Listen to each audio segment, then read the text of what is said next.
O turismo ecológico, o turismo de natureza, o turismo em áreas protegidas, ele tem as suas raízes no movimento romântico dos séculos 18 e 19, em que a busca por paisagens nas peregrinações de artistas, cientistas e intelectuais na Europa fez parte do tour, ou seja, o Grand Tour voltou-se também para a paisagem, com ênfase na experiência particular da emoção e da sensação que deriva da apreciação da natureza, descrita nos relatos dos viajantes naturalistas de então.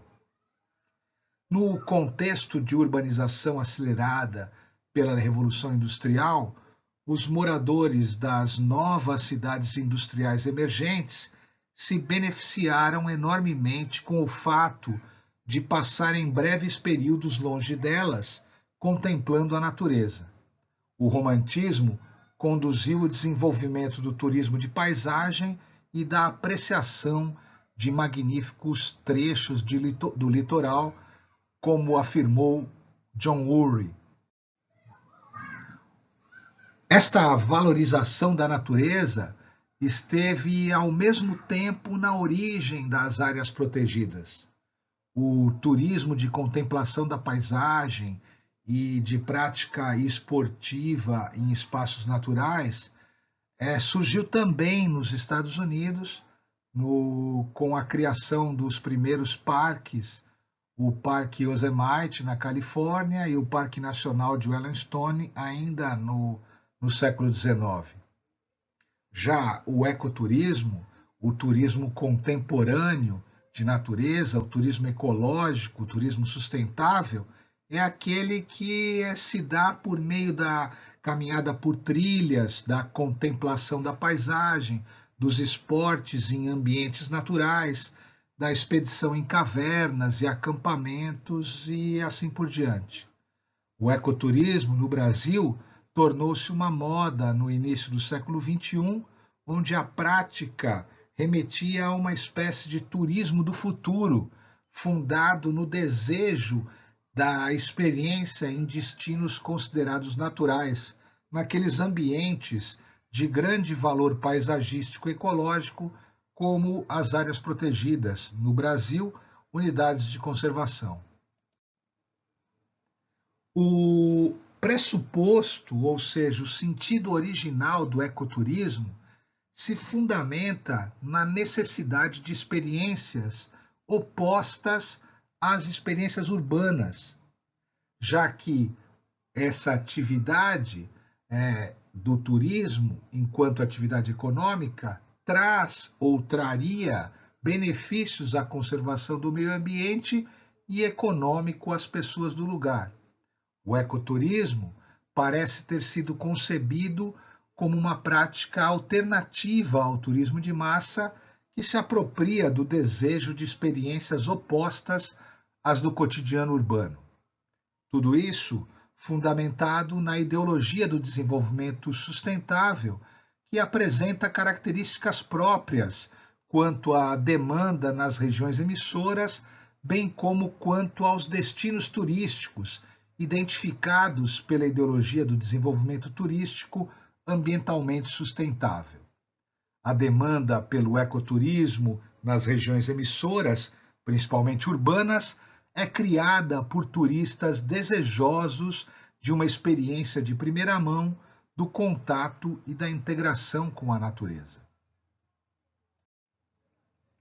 Na Bahia, por exemplo, se promoveu uma normatização ambiental ligada à base de sustentação para atrair investimentos ligados ao Programa de Desenvolvimento Turístico do Nordeste, o PRODETUR.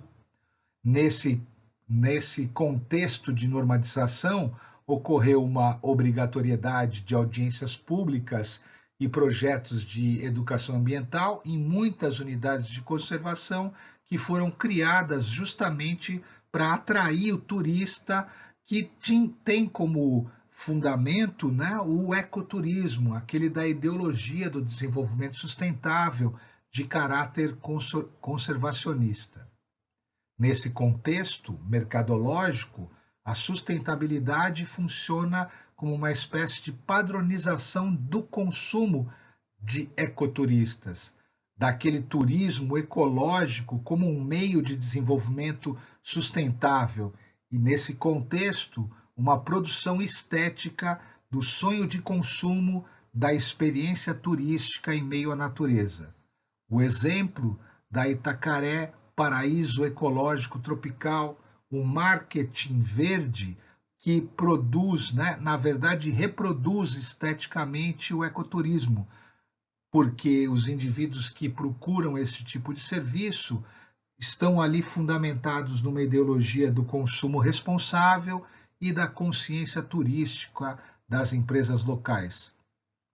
Tudo isso tem também os rótulos, os certificados ambientais, como os de turismo livre de carbono, Carbon Free Tourism Program, ou a própria pegada ecológica.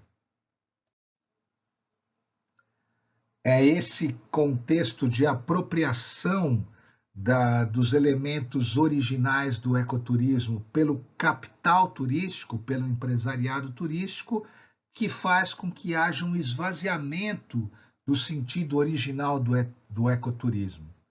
Esses selos funcionam como uma espécie de álibi do consumo responsável, ou seja, em tese, o ecoturista deseja sim consumir o espaço, mas deseja consumir o espaço de forma responsável, comprometida com os ideais de sustentabilidade.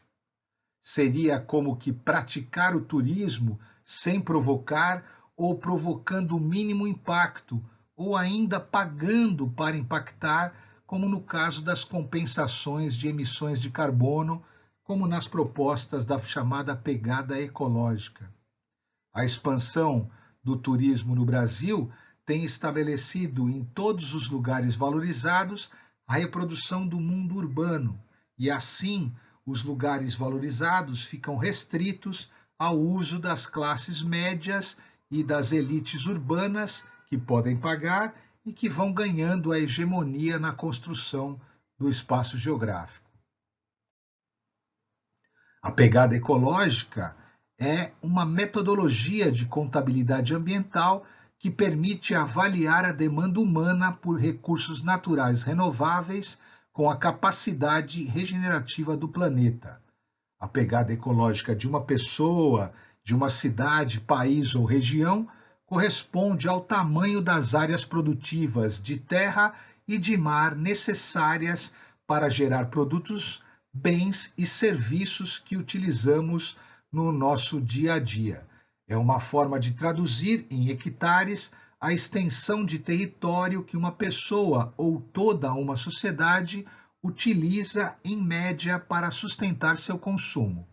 O cálculo é feito somando as áreas necessárias para fornecer os recursos naturais renováveis utilizados com as que são ocupadas por infraestrutura, pelas cidades, por exemplo, e as áreas necessárias para a absorção de gases de efeito estufa. A pegada ecológica mede a quantidade de recursos naturais biológicos renováveis, como grãos, vegetais, carnes, peixes, madeira, fibra, energia renovável, entre outros, que utilizamos para manter o nosso estilo de vida. E nos diz se esse consumo está dentro dos limites do planeta, da biocapacidade, da capacidade dos ecossistemas em produzir recursos úteis e absorver os resíduos gerados pelo ser humano. Para calcular as pegadas, é preciso estudar os vários tipos de territórios produtivos, agrícola, pastagens, oceanos, florestas, áreas construídas e as diversas formas de consumo, alimentação, habitação, energia, bens e serviços, transportes e outros. As tecnologias usadas, os tamanhos das populações e outros dados também entram na conta. Por meio de tabelas específicas, cada tipo de consumo é convertido em área e essa medida em hectare ou outro valor de medida. Também são incluídas neste cálculo as áreas usadas para receber os detritos e resíduos gerados. É necessário também reservar uma quantidade de terra e da água para a própria natureza, ou seja, para os animais, as plantas e os ecossistemas, garantindo a manutenção da biodiversidade. É a biocapacidade, que representa a capacidade dos ecossistemas em produzir materiais biológicos úteis que o consumo humano exigiu em um determinado ano e absorver os resíduos gerados. Assim como a pegada ecológica, a biocapacidade é expressa em uma unidade comum, o hectare global. Então, esse é um conceito geral onde fundamenta o desenvolvimento sustentável. Os componentes fundamentais da pegada ecológica, o carbono, que representa a extensão de florestas capazes de sequestrar emissões de CO2, as áreas de cultivo, que representam a extensão das áreas de cultivo usadas para a produção de alimentos e fibras para o consumo humano, bem como para a produção de ração para alimentar os animais que criamos, gado, suínos, caprinos, aves, oleaginosas, borracha e assim por diante. As pastagens, que representam a extensão das áreas de pastagem, as florestas, a extensão das áreas florestais, as áreas construídas, os estoques pesqueiros e nem tudo entra no cálculo, né? Entram no cálculo da pegada apenas os usos e recursos que podem ser medidos em termos de área necessária para manter a produtividade biológica. Por isso, resíduos sólidos e água não entram no cálculo, porque não podem ser calculados com base nessa lógica. No caso da água, existe uma metodologia específica, a pegada hídrica. A pegada ecológica, nós vimos agora, a pegada de carbono se fundamenta aí justamente na emissão, né, desse tipo de elemento para a atmosfera, e a pegada hídrica da água utilizada nos produtos e nos serviços consumidos por um indivíduo. Essa é a chamada família de pegadas. É uma metodologia aqui apresentada pela ONG WWF e é nesse tipo de fundamento que o turismo verde, o turismo sustentável se fundamenta para dar os rótulos, para dar aqueles selos de garantia de que uma determinada área ela respeita o equilíbrio ecológico. Em tese, parece tudo funcionar muito bem.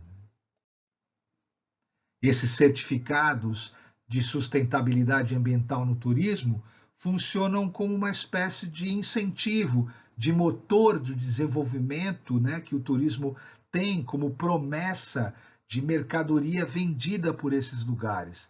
É aquela crença que o turismo pode dinamizar economias locais, emprego, por exemplo, com empregos permanentes, o argumento de que o turismo não provoca impactos ambientais consideráveis, a própria estética da mercadoria reveste o turismo como uma fórmula aparente sustentável e também propõe soluções correspondentes aos anseios de realização dos lugares, dos destinos turísticos em se reproduzirem de acordo com aquela marca ambiental. E esses anseios são incutidos nos locais por meio da propaganda e da repetição incessante.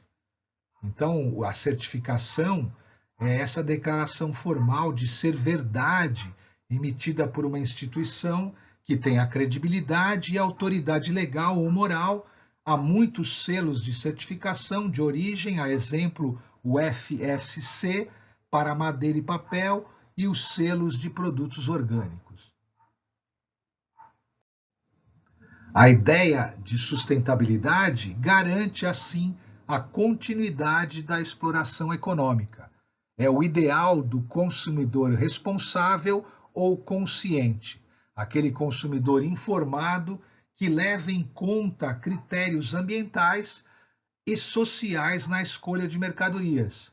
Pacotes verdes, pacotes ecológicos ou carbon free, livres de carbono, rótulos ou certificações, essas declarações de conformidade por algum órgão independente. Nesse contexto mercadológico, É comum ocorrer um esvaziamento do sentido original do ecoturismo, um chamado, então, ecoturismo de mercado. Por ter se tornado o turismo de moda, o ecoturismo tem, como muitos de seus praticantes, pessoas que buscam, na verdade, status para mostrar que têm condições e tempo para visitar locais raros. Já para os empresários, a aparência de natureza conservada agrega valor à mercadoria do ecoturismo na medida em que a publicidade faz uso de um marketing verde. É a imagem positiva da empresa que faz operações produtivas ambientalmente corretas. Dentre as estratégias pensadas pela HVS International em 2005 para Itacaré, dentre as estratégias de segmentação do mercado turístico, entre os mercados-alvos, as estratégias de desejo e concorrentes do turismo para Itacaré, está o mercado nacional eco, ou seja, aquele onde os turistas desejam atividades moderadas, diferenciadas, exclusivas, de tranquilidade, mais agitação, integração com pares, e os concorrentes seriam a Amazônia, o Pantanal, Foz do Iguaçu, Lençóis Maranhenses, as Chapadas, Bonito e assim por diante. Então, esse é o pensamento mercadológico em cima da segmentação focada no eco,